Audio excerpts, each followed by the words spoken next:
You may think that virtual reality is only for modern gamers or people who like to socialize in a virtual environment, but that's not the case. There are plenty of games for us old school gamers available in VR, and I'm going to show you 3 of those games in this video. I'll be playing these games on the Oculus Quest 2, which I highly recommend as long as you don't mind creating a Facebook account. It's the cheapest and easiest to use option out there for VR. I've placed these games into 3 categories to include retro, which are modern games made in an old school style. An example would be something like Shovel Knight or 3D Dot Game Heroes. Then there's the throwback games, which are old school games given the VR treatment. So basically the games we remember back in the day with VR controls and added immersion. And finally we have emulation, which are programs that run game ROMs in a virtual environment. I'll also indicate if the recommended play area for these games are seated, standing, or room scale. And finally, I'll indicate if these games can be used with a traditional gamepad or if motion controls are needed. First up, we have Operation Warcade VR, which surprisingly starts you out in a pretty modern looking arcade rather than in the game itself. It's even filled with a few people in some other games that you can't play, unfortunately. There's even security. Once you're done pestering the other patrons, head back to the arcade machine and grab the gun with your shooting hand and fire at the screen to select your stage and then mission. Each mission comes with a few objectives that will earn you stars that open up more missions for you to play. When the game starts, you'll notice that you aren't in the game itself, but instead in the physical arcade cabinet. You're equipped with an Uzi and grenades to take out the seemingly endless amount of soldiers that appear on screen. Many objects in the environment can be destroyed and can cause some neat firefights with lots of explosions. Throughout the stages are gun power-ups like these dual Uzis to make it easier to mow down the enemies. You can also get special grenades like these ice grenades that freeze your enemies who then shatter when being shot. It's very satisfying. The real draw of Operation Warcade, however, are these immersion zones, which put you into the game and face to face with the soldiers. These sections are a bit harder with bullets whizzing by your head that you have to dodge while returning fire. Sometimes the stationary zones have a specific goal, such as deflecting a bomb dropped by a plane. Be careful with your surroundings when you activate one of these zones, as whatever enemies or vehicles are present on screen are active in the zone as well, like this tank. The best zones are where you get to control various vehicles, like this fighter jet. You can pull the ejection cord to fly out and start attacking while parachuting to the ground. This scene was awesome as the enemy fire kept flying by as I slowly descended. When you finish the stage, you're given your stats as well as any objectives you've completed.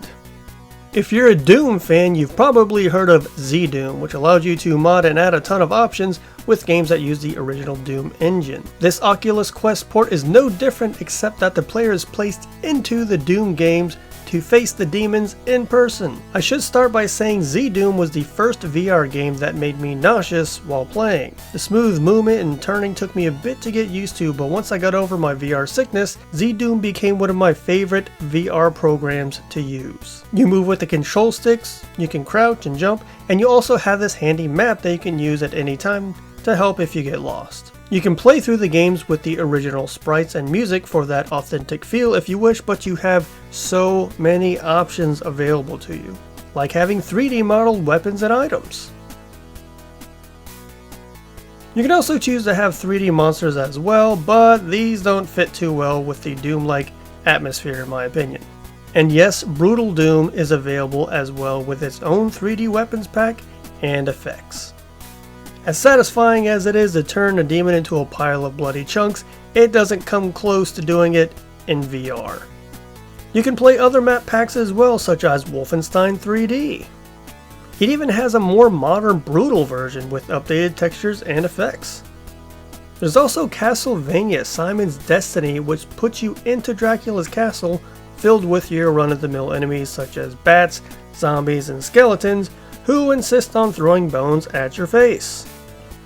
You can also collect sub-weapons and hearts from various objects around, and it's just as addictive smacking these candles here as in the original games. This mod is really well done and the environments feel just like the NES games with the gothic theme and large hallways. But I know what you all want to see. Here we have the one and only Chex Quest. Possibly the greatest serial themed game of all time now allows the player to become a Chex warrior and travel to defeat the Flemoids. Yes, the spoon is included and shows no mercy for the alien menace. 3D Sin by Geode Studios takes the NES games you've grown up with and through a very difficult process makes them 3D. 3D Sin VR takes it a step further and allows you to dive into these NES games firsthand and really become immersed in these games. There's something about starting up Super Mario Bros. And seeing the game world right in front of you. And you can even get uncomfortably close to Mario or peek down the pipes to see what's inside. Or maybe you want to get a closer look at Zelda's sleeping chamber in The Adventure of Link. Or watch how he takes out those enemies up close. Where 3D Sin VR really shines is in its shooting games. You're equipped with a very orange zapper and have multiple games to choose from, such as the popular Duck Hunt. You'll notice the ducks now also fly towards the screen as opposed to just left and right like in the original. This increases the difficulty a little bit because the forward and backward movement can mess with your depth perception and aim. Wild Gunman is a ton of fun to play as well, but it's pretty easy, so you may want to consider moving the game screen back a bit to make things more interesting. The Saloon Shootout feels just like an authentic arcade game. Hogan's Alley has the same feeling too, with the addition of adding your quick reaction to shoot the correct targets. And of course the can shooting stage, which works surprisingly well. I was having very little problems hitting my mark for the most part. I have no idea what sorcery Geode is using to make this work, but it's awesome and it feels great. And there you have it, 3 VR games aimed at old school and retro gamers.